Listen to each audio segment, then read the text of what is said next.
生命所拥有的一切，显明你对我伟大的爱。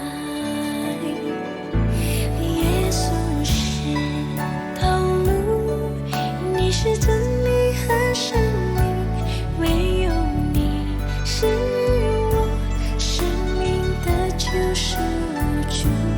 没有人和事能与我的主相比，你是我配的，叫你阿爸我的父。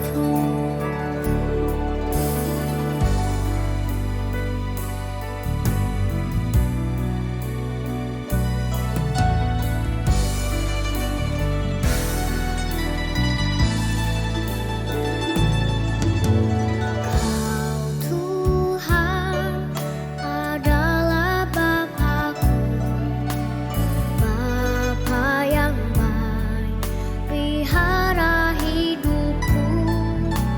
Semua yang ada padaku terbukti dari segala kasih-Mu. Yesus, Kau jalan kebenaran dan hidup, hanya padamu keselamatan hidupku. Tiada Tuhan yang seperti diri-Mu, Kau layakkanku memanggil-Mu Bapakku.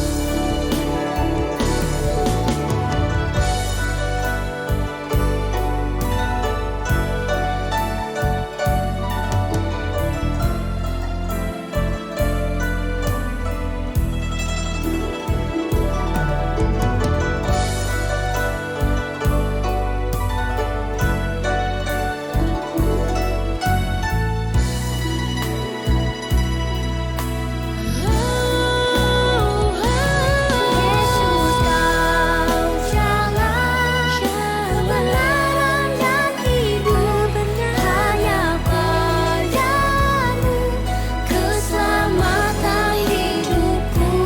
Tiada Tuhan yang seperti diri-Mu, Kau layakkanku memanggil-Mu Bapakku.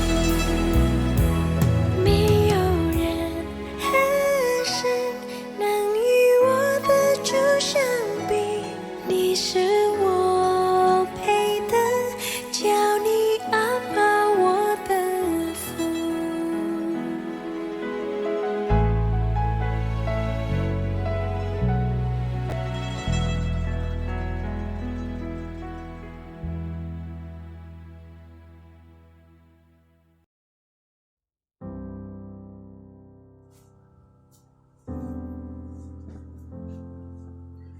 Shalom, selamat pagi sidang jemaat GBT Yesus Hidup. Salam dalam kasih Tuhan Yesus Kristus. Tuhan Yesus hidup, Tuhan Yesus hidup, Tuhan Yesus hidup, Tuhan Yesus hidup, Tuhan Yesus hidup, Tuhan Yesus hidup, Tuhan Yesus hidup. Kita beri kemuliaan buat Tuhan kita. Haleluya.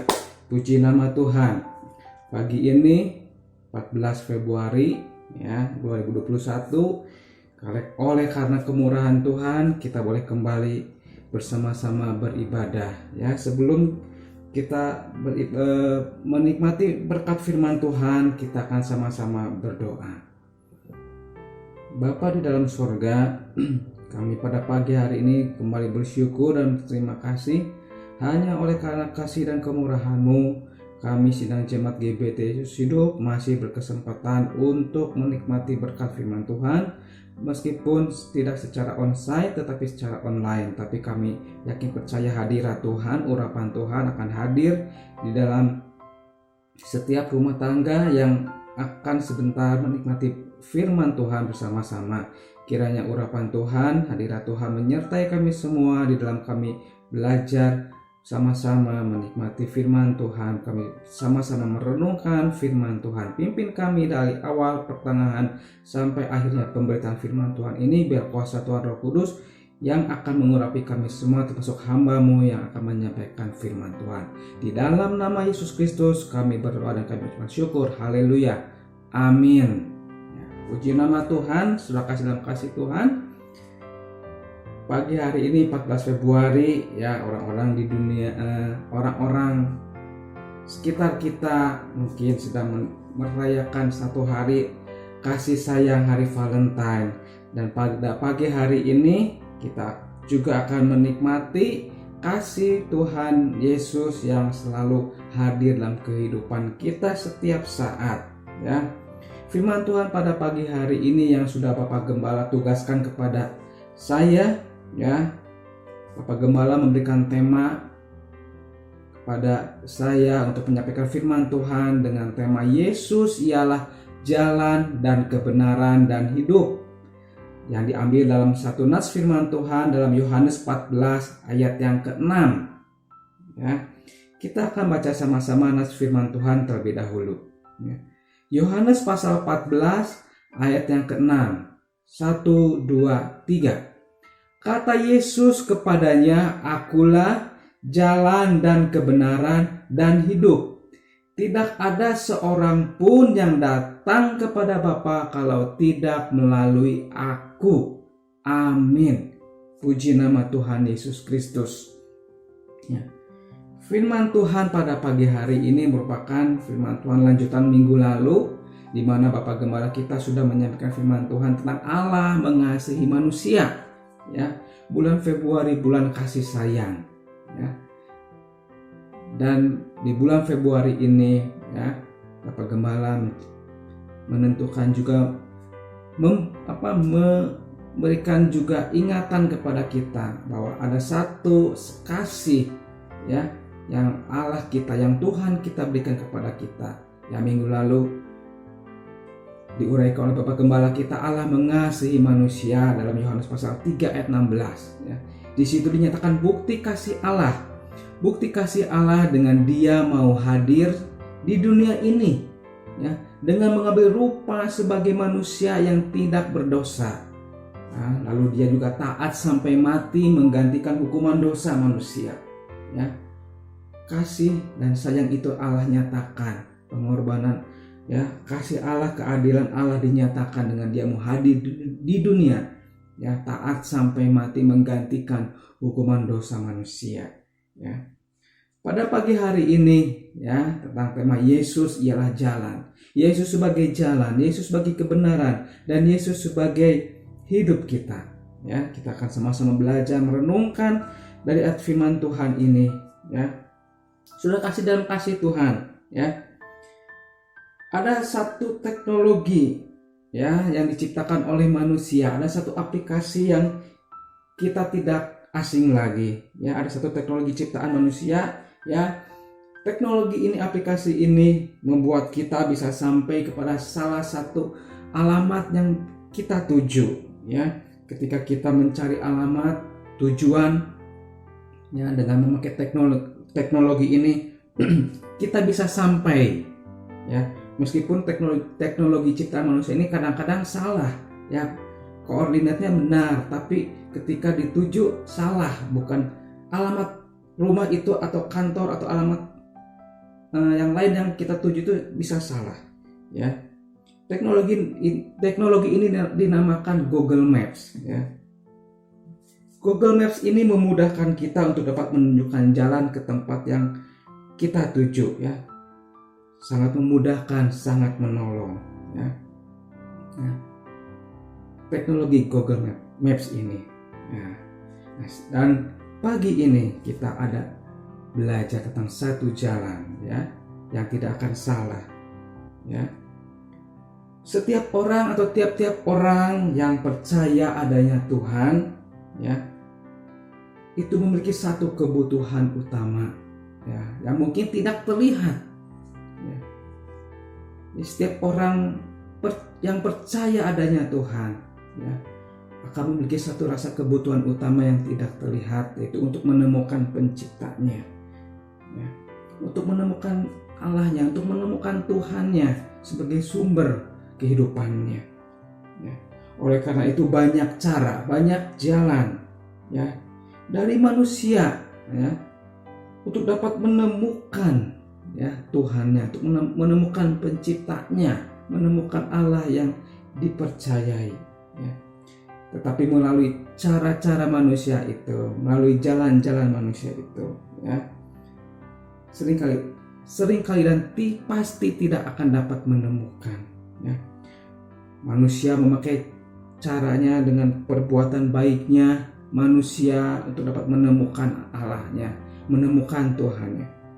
Tapi pasti tidak ketemu. Juga manusia, ya, melakukan penggambaran, perwujudan dengan benda, ya, sebagai gambaran dari Tuhannya untuk menemukan Tuhannya, ya, tapi tidak akan ketemu. Ya. Nah, cara-cara manusia itu tidak akan berhasil, pasti tidak akan berhasil. Ya, bahkan ketika menggunakan cara perbuatan baik, sesuatu yang kita anggap baik, firman Tuhan dalam Yesaya pasal 64 ayat yang ke-6 mengatakan bahwa segala kesalehan manusia itu seperti, ya, kain kotor, ya, tidak akan bermanfaat, tidak akan sampai kepada Tuhan Sang Pencipta kita, ya.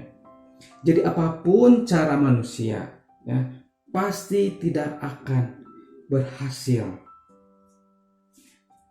Karena segala cara manusia pasti tidak akan berhasil, tidak akan sampai kepada tujuannya untuk bertemu dengan Penciptanya, ya. Maka ada salah satu cara yang pasti berhasil, ya. Maka inilah cara yang Allah berikan kepada manusia, ya, supaya, ya, manusia dapat bertemu dengan Penciptanya, bertemu dengan Tuhan, bertemu dengan Bapa di sorga, ya. Inilah cara yang Allah berikan. Yang pertama, ya, kita akan sama-sama belajar. Yang pertama tercatat dalam Yohanes pasal 1 ayat yang ke-11. Ya, kita lihat Yohanes pasal 1 ayat yang ke-11. Mengatakan demikian, ia datang kepada milik kepunyaannya, tetapi orang-orang kepunyaannya itu tidak menerimanya. Inilah cara yang Allah berikan. Yang pertama, dia datang kepada milik kepunyaannya, ya. Dia datang kepada dunia ini, kepada umatnya, kepunyaannya, ya, kepada orang-orang yang dikasihi sebagai manusia yang segambar dan serupa dengan Allah. Ya, Allah datang kepada dunia ini mengasihi umat manusia. Inilah cara yang Allah berikan, ya. Ya, ia datang kepada umatnya yang dikasihinya. Untuk apa ia datang? Ya, menjadi pertanyaan kita, untuk apa ia datang? Ya, untuk apa dia mau menghampiri umat kepunyaannya yang dia kasihi? Ya, kita lihat dalam Ibrani pasal 9 ayat yang ke-24. Ya, untuk apa ia datang? Ibrani 9 ayat yang ke-28 mengatakan, sebab Kristus bukan masuk ke dalam tempat kudus buatan tangan manusia yang hanya merupakan gambaran saja dari yang sebenarnya, tetapi ke dalam sorga sendiri untuk menghadap hadirat Allah guna kepentingan kita. Untuk apa dia datang? Guna kepentingan kita, ya. Dia datang untuk menjadi pengantara kita dengan Allah. Dia menjadi imam besar kita, imam besar yang sempurna, ya. Dia datang guna kepentingan kita, ya. Imam besar pada jamaah Israel itu, dia akan mendamaikan umat Israel dengan Allah, ya. Setahun sekali dia akan mengadakan korban penebus salah, korban untuk menghapus dosa umat Israel. Nah, umat Israel ini dia akan memberikan korban penebus salahnya, korban penebus dosanya, ya. Imam besar ini setiap tahun dia menyucikan dirinya sendiri, dikatakan firman Tuhan, lalu menyucikan sebagai pengantara untuk menyucikan umatnya, menguduskan umatnya, supaya umatnya ini dapat memiliki hubungan kembali, ya. Allah datang kepada dunia ini, kepada umat ciptaannya, guna kepentingan ciptaannya. Dia menjadi pengantara kita menjadi imam besar yang sempurna, ya. Dan dia menjadi satu-satunya jalan, ya, yang Allah sediakan supaya umatnya dapat kembali bertemu dengan penciptanya. Manusia dapat bertemu kembali dengan Tuhannya. Karena ada pribadi Yesus yang menjadi jalan, dia juga menjadi imam besar yang sempurna. Bahkan dia dikatakan firman Tuhan membawa korban darahnya sendiri yang sempurna supaya umat yang dikasihnya dapat bertemu. Ya. Jadi Yesus menjadi jalan dan Yesus menjadi pengantara yang benar. Ya. Inilah cara yang Allah berikan kepada umat manusia. Lalu yang kedua, kita belajar Yesus menjadi satu kebenaran. Yesus menjadi kebenaran. Kebenaran di sini juga bermaksud dan bermakna bahwa Yesus menjadi suatu kebenaran yang bukan gambaran lagi. Ya. Dalam perjanjian baru, ya, Yesus menjadi satu kebenaran yang real, ya, bukan yang gambaran lagi. Ya. Kita baca dalam Ibrani pasal 9 ayat yang ke-22. Ibrani 9 ayat yang ke-22 mengatakan, dan hampir segala sesuatu disucikan menurut hukum Taurat dengan darah, dan tanpa penumpahan darah tidak ada pengampunan. Ibrani 9 ayat yang ke-14 mengatakan, betapa lebihnya darah Kristus yang oleh Roh yang kekal telah mempersembahkan dirinya sendiri kepada Allah sebagai persembahan yang tak bercacat, akan menyucikan hati nurani kita dari perbuatan-perbuatan yang sia-sia, supaya kita dapat beribadah kepada Allah yang hidup. Ya. Yesus adalah kebenaran. Dia bukan menjadi gambaran-gambaran lagi, tapi dalam perjanjian baru, Yesus menjadi kegenapan perjanjian baru, bahwa dia mengorbankan dirinya. Ya. Dia telah tumpahkan darahnya, supaya kita dapat disucikan, supaya kita dapat kembali dibenarkan, sehingga kita dapat kembali bertemu dengan Allah, kita dapat kembali beribadah kepada Allah yang hidup. Ya, perjanjian lama merupakan gambar-gambaran Kristus. Ya, korban-korban yang dilakukan oleh umat Israel adalah gambaran-gambaran dan digenapi oleh korban Kristus yang sempurna, tidak cacat, tidak bernoda, sehingga kebenaran itu membuat kita dapat bertemu dengan Allah kita, dapat bertemu dengan Tuhan kita. Ya. Dalam Yohanes ini dia adalah firman, dan firman itu diam bersama dengan kita. Yohanes 1 ayat 14, firman itu hidup, ya, menjadi daging dan diam di antara kita. Karena Allah ingin berdiam, bertabernakal dengan kita. Dia menjadi jalan, dia menjadi kebenaran yang real. Ya. Inilah Yesus yang menjadi kebenaran kita. Lalu Yesus yang ketiga, Yesus itu ialah hidup kita. Yesuslah yang menjadikan rohani kita hidup. Ya, di hadapan Allah menjadi hidup. Ya. Setiap manusia karena dosanya di hadapan Tuhan secara rohani adalah mati. Ya. Dan Yesuslah yang membuat kita hidup. Yesuslah yang menjadi rohani kita hidup di hadapan Allah menjadi hidup. Ya, kita lihat manusia, cara-cara manusia. Kejadian 3 ayat yang ke-7. Firman Tuhan mengatakan, maka terbukalah mata mereka berdua dan mereka tahu bahwa mereka telanjang. Lalu mereka menyemat daun pohon ara dan membuat cawat. Ya. Cara manusia, ya, menyemat daun pohon ara untuk menutupi, ya, kehilangan kemuliaan Allah, menutupi kematian rohaninya. Tetapi cara manusia itu, ya, di hadapan Allah adalah mati. Ya. Lalu ada satu cara Allah, ya. Kejadian pasal 3 ayat yang ke-21 mengatakan, dan Tuhan Allah membuat pakaian dari kulit binatang untuk manusia dan untuk istrinya itu, lalu mengenakannya kepada mereka. Inilah cara Allah. Allah membuat pakaian dari kulit binatang, ya, di mana kulit binatang ini terlebih dahulu dari binatang yang hidup, ya, darahnya tertumpah. Inilah cara Allah membuat Yesus, ya, untuk menghidupkan rohani kita. Dan ketika kita dihidupkan rohani kita, kemuliaan Allah dipakaikan kembali, maka manusia dapat bertemu dengan Tuhannya.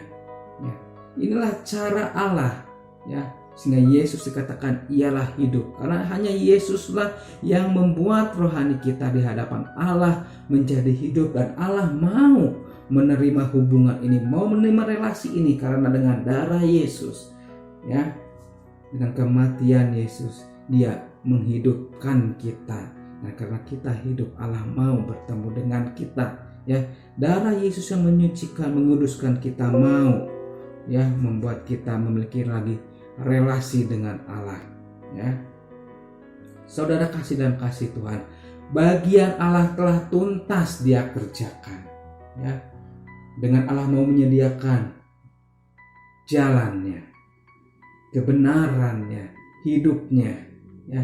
Dengan Allah mau menuntaskan, membuatnya untuk memberikan keselamatan, ya, yang sudah Dia tuntaskan di kayu salib taat sampai mati, ya.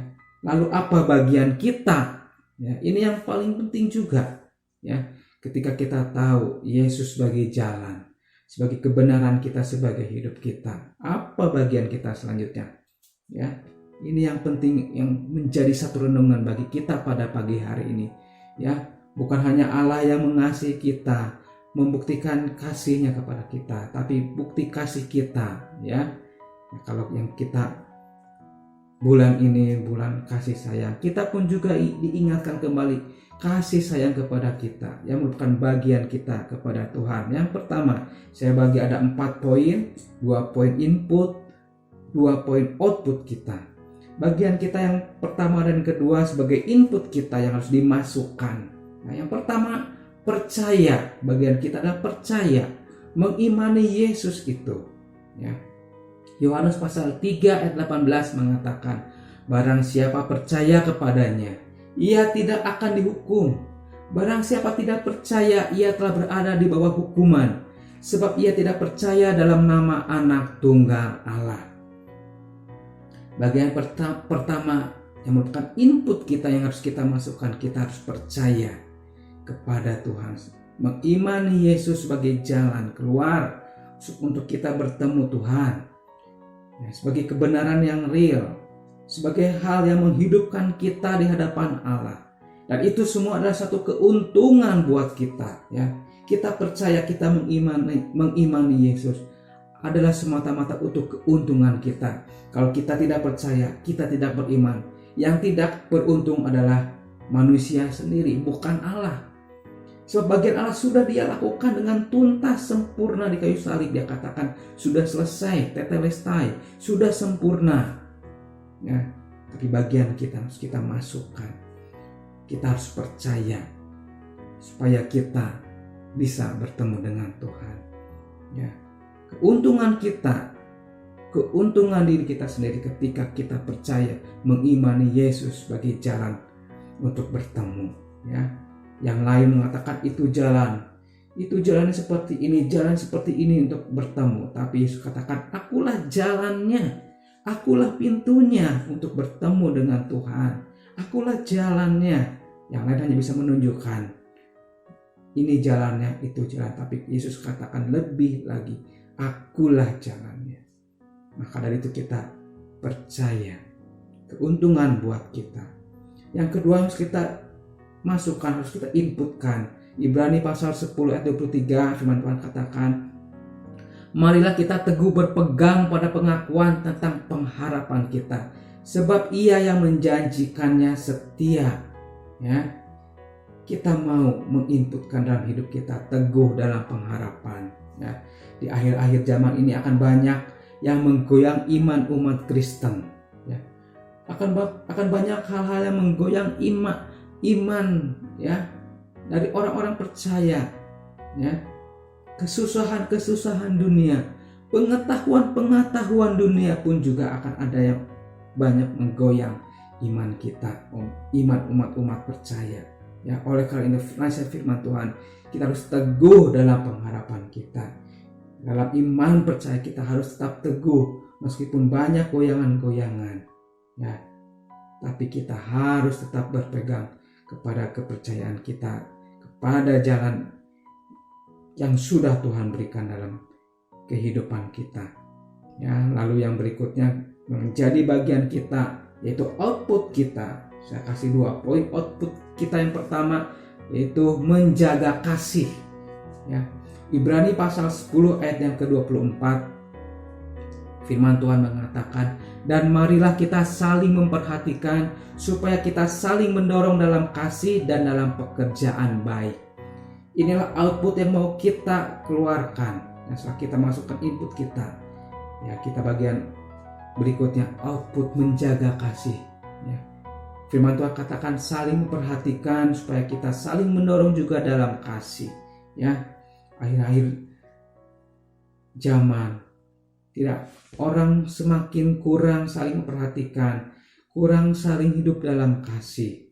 Ya, bagi kita, mari menjaga kasih kita. Ya, salah satu kasih adalah saling memperhatikan. Ya, saling mendorong di dalam kasih. Ya, supaya kita, ya, benar-benar dapat merealisasikan kasih itu.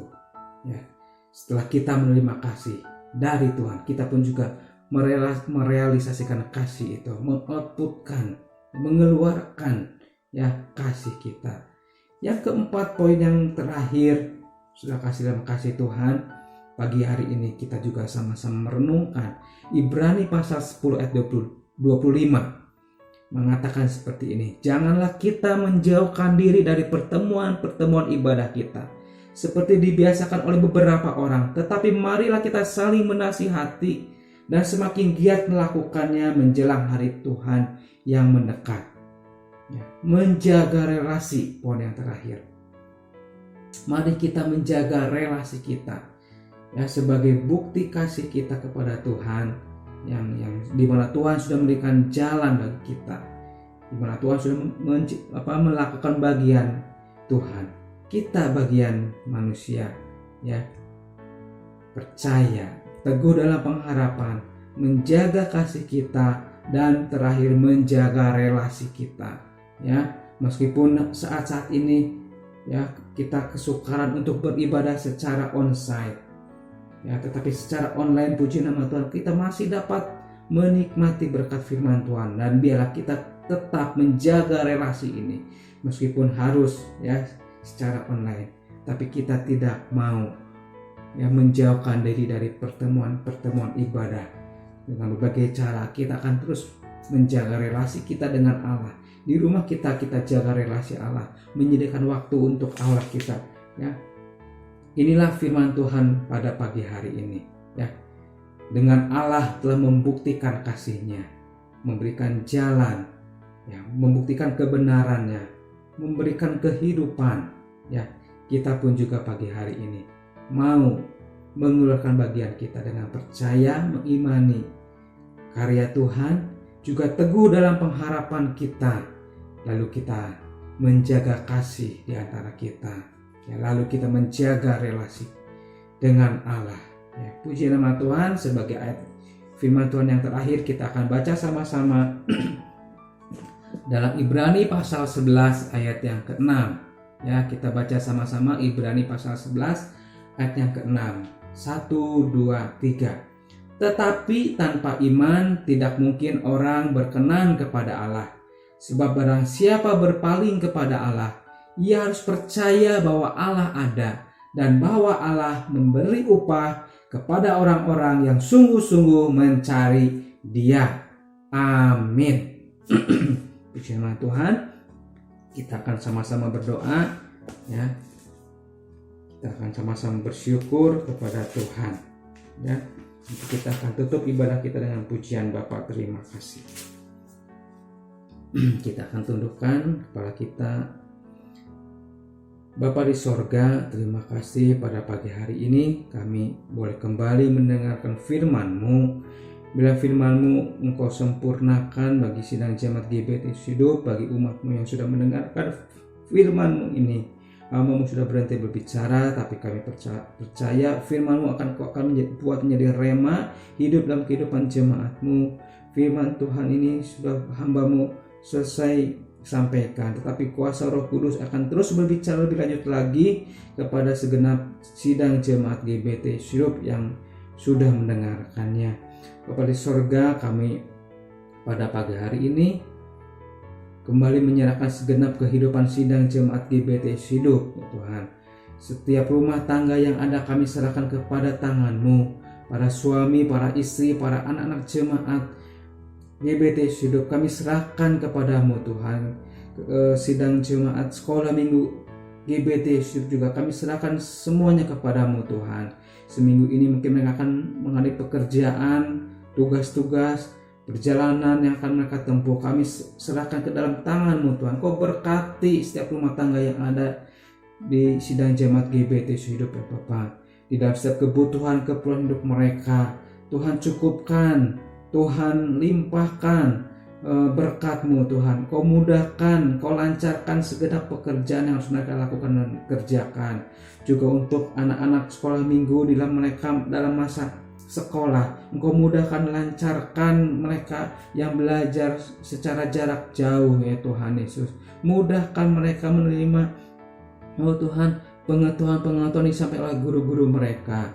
Tuhan berikan keberhasilan kepada anak-anak sekolah minggu ini dalam menempuh studinya, baik mereka yang masih playgroup, TK, SD, SMP, SMA, dan dalam masuk perkuliahan. Tuhan mudahkan, lancarkan bahkan setiap kebutuhan pendidikan mereka. Tuhan tolong orang tua mereka supaya Tuhan berkati sehingga kebutuhan pendidikan mereka tercukupkan ya Tuhan Yesus. Kami yakin percaya Tuhan pun mengasihi anak kami semua.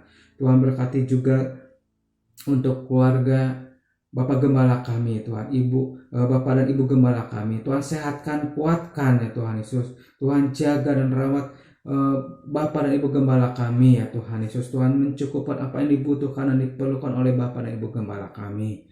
Tuhan, kami juga mau berdoa untuk keluarga Bapak Gunarta di rumah makan Alam Desa sana sebagai pemilik restoran Alam Desa, di mana mereka sudah mempersilahkan kami jemaat-Mu untuk beribadah di ruang serbaguna mereka yang mereka sediakan ya Tuhan Yesus. Berkati Bapak Gunarta, istri, anak-anaknya, mantunya, cucu-cucunya, dan seluruh karyawan Alam Desa sana, supaya mereka tetap di dalam pemeliharaan Tuhan, mereka tetap ada di dalam penyertaan Tuhan, perlindungan Tuhan menyertai kehidupan mereka semua. Jadikan mereka berkat bagi sekitar mereka, jadikan mereka memiliki kehidupan yang memuliakan nama-Mu juga. Terima kasih Bapak Surgawi, terima kasih Tuhan. Kami juga berdoa untuk bangsa negara Indonesia ini. Tuhan berkati bangsa Indonesia ini, berikan kedamaian, ketentraman bagi bangsa Indonesia ini Tuhan. Kau sertai para pemimpin bangsa Indonesia ini yang memimpin Tuhan bangsa Indonesia ini, dari Ketua MPR, DPR, Bapak Presiden, dan seluruh jajaran kementerian, pemerintahan sampai pemerintahan yang tertinggi RT RW kami Tuhan.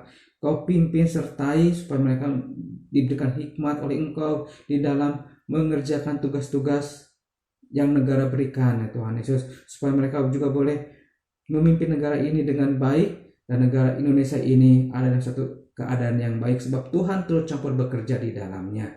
Terima kasih Bapak Surgawi, di dalam nama Yesus kami berdoa, dan kami juga mau berdoa seperti yang Kau ajarkan. Mari kita akan berdoa. Bapa kami, Bapa kami di dalam surga, dikuduskanlah nama-Mu, datanglah kerajaan-Mu, dan jadilah kehendak-Mu di bumi ini seperti di surga. Berikanlah kami pada hari ini makanan kami yang secukupnya, dan ampunilah kami akan kesalahan kami, seperti kami pun juga sudah mengampuni orang yang bersalah kepada kami. Dan janganlah membawa kami ke dalam pencobaan, tetapi lepaskanlah kami daripada segala yang jahat, karena Engkau-lah yang punya kerajaan dan kuasa dan kemuliaan, dulu, sekarang, sampai selama-lamanya. Di dalam nama Yesus kami berdoa. Saudara kasih dalam kasih Tuhan, kita akan menerima berkat. Saudara kasih dalam kasih Tuhan, tadahkan tangan saudara. Tuhan memberkati engkau dan melindungi engkau.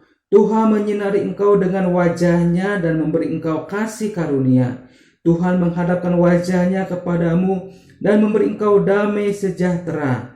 Terimalah segala berkat dari Allah Bapa, cinta kasih dari Tuhan Yesus Kristus, di dalam persekutuan dan pimpinan damai sejahtera Roh Kudus, yang memimpin kita sekalian untuk masuk dalam kemuliaan jemaat anak sulung bersama-sama dengan Tuhan Yesus di tempat Tuhan Yesus berada. Mulai saat ini sampai Maranatha Tuhan Yesus datang kedua kalinya dan sampai selama-lamanya. Dalam nama Tuhan Yesus Kristus, Tuhan dan Juru Selamat kami yang hidup, kami berdoa dan mengucapkan syukur. Haleluya. Amin. Sudah terima kasih Tuhan, kita akan naikkan pujian. Bapa terima kasih.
Tuhan Yesus memberkati saudara sekalian.